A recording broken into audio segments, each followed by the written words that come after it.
بسم اللہ الرحمن الرحیم. کمانڈنٹ پاکستان ملٹری اکیڈمی، قابل قدر مہمانان گرامی، خواتین و حضرات اور اس پریڈ میں موجود پرعزم کیڈٹس، السلام علیکم. پاکستان کے یوم آزادی کے عظیم موقع پر میں آپ تمام کو دل کی گہرائیوں سے مبارکباد پیش کرتا ہوں.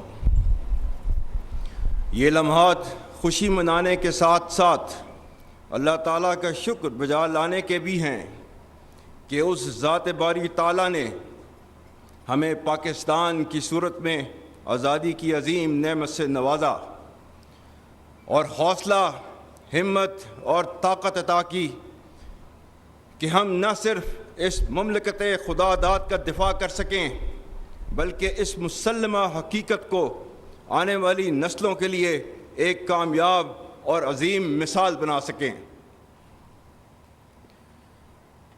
خواتین و حضرات، ہمارے قومی شعور کی بنیاد نظریہ پاکستان ہے جو دو قومی نظریہ پر مبنی ہے. اس تاریخی اور دائمی نظریے نے بر صغیر کے مسلمانوں کو ایک علیحدہ شناخت، ثقافت اور تہذیب قائم کرنے کا موقع فراہم کیا. قیام پاکستان کا مقصد محض ایک جغرافیائی خطے کا حصول نہ تھا بلکہ ایک ایسی فلاحی ریاست کا قیام تھا جہاں اسلام کے سنہری اصولوں کی بنیاد پر معاشرہ امن و سلامتی اور افہام و تفہیم سے مسلمانوں اور اس میں موجود تمام تر دوسرے مذاہب کے لوگوں کو آزادی اور تحفظ میسر کر سکے. آزادی پاکستان علامہ محمد اقبال کی مدبرانہ سوچ، قائد اعظم محمد علی جناح کی عظیم قیادت اور بر صغیر کے لاکھوں مسلمانوں کی بے لوث قربانیوں کا ثمر ہے. یہ ملک نہ صرف قائم رہنے بلکہ دنیا عالم میں نمایاں مقام حاصل کرنے کے لیے معرض وجود میں آیا. اسی مناسبت سے قائد اعظم کے تاریخی الفاظ انتہائی اہم ہیں جو کہ میں دہراتا ہوں. We have undoubtedly achieved Pakistan, and that too without war, practically peacefully, by moral and intellectual force, and with the power of the pen, which is no less mightier than that of the sword, and so our righteous cause has triumphed. Are we now going to despair and tarnish this greatest achievement for which there is no parallel in the history of the world? Pakistan is now a fait accompli, and it can never be undone. Besides, it was the only just, honorable, and practical solution of the most complex constitutional problem of this great subcontinent. Let us now plan to build and reconstruct and regenerate our great nation. خواتین و حضرات، ہمارے بزرگوں نے اپنے جداگانہ تشخص کے حصول کی خاطر ہجرت کی صعوبتیں برداشت کیں اور بے شمار قربانیاں دیں.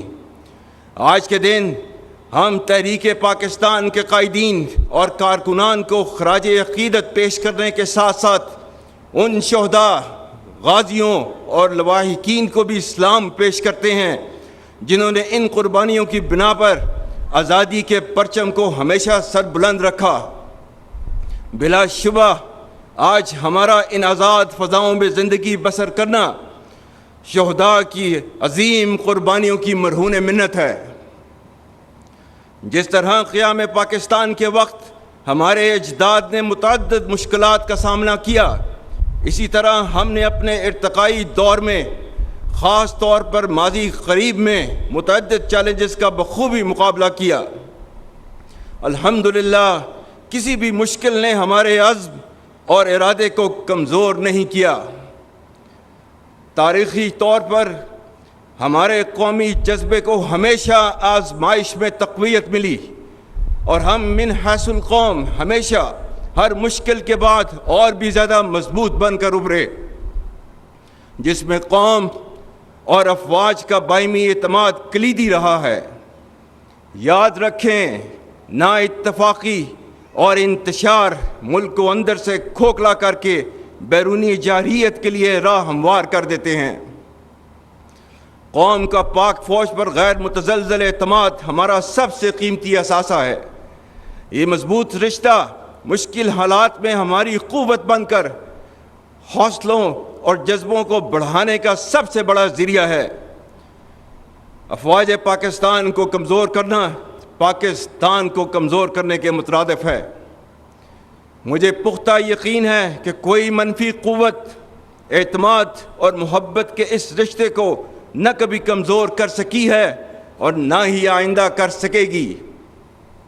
افواج پاکستان نے ملک اندرونی اور بیرونی دفاع کی قسم کھا رکھی ہے، جس کی آبیاری روزانہ کی بنیاد پر وہ اپنے خون سے کر رہی ہے۔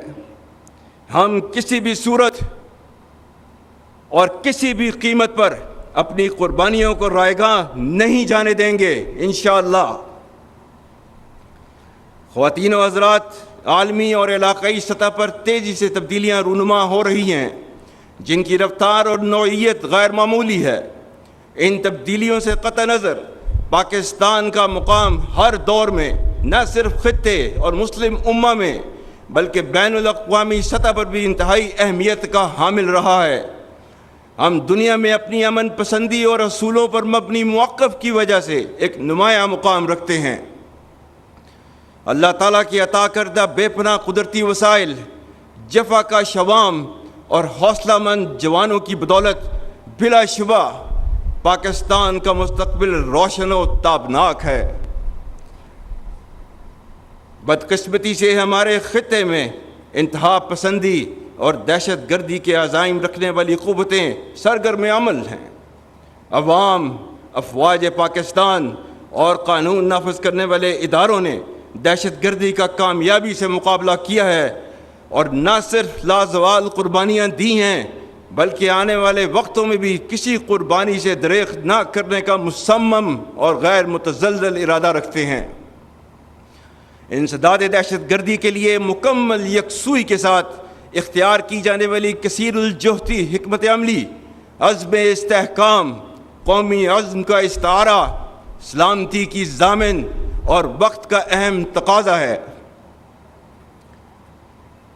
آج ہمارے خیبر پختونخوا صوبے میں بالخصوص فتنہ الخارج المعروف تحریک طالبان پاکستان کی ریاست اور شریعت مخالف کارروائیوں کی وجہ سے دہشت گردی کے فتنہ نے دوبارہ سر اٹھایا ہے، جس کی سرکوبی کے لیے افواج پاکستان اور تمام قانون نافذ کرنے والے ادارے ہمہ وقت برسر پیکار ہیں۔ اسی فتنہ کے بارے میں چند دن پہلے علماء و مشائخ کرام سے بات کرتے ہوئے میں نے کہا تھا کہ اگر تم شریعت اسلام کو نہیں مانتے، آئین پاکستان کو نہیں مانتے، تو ہم بھی تمہیں پاکستانی نہیں مانتے۔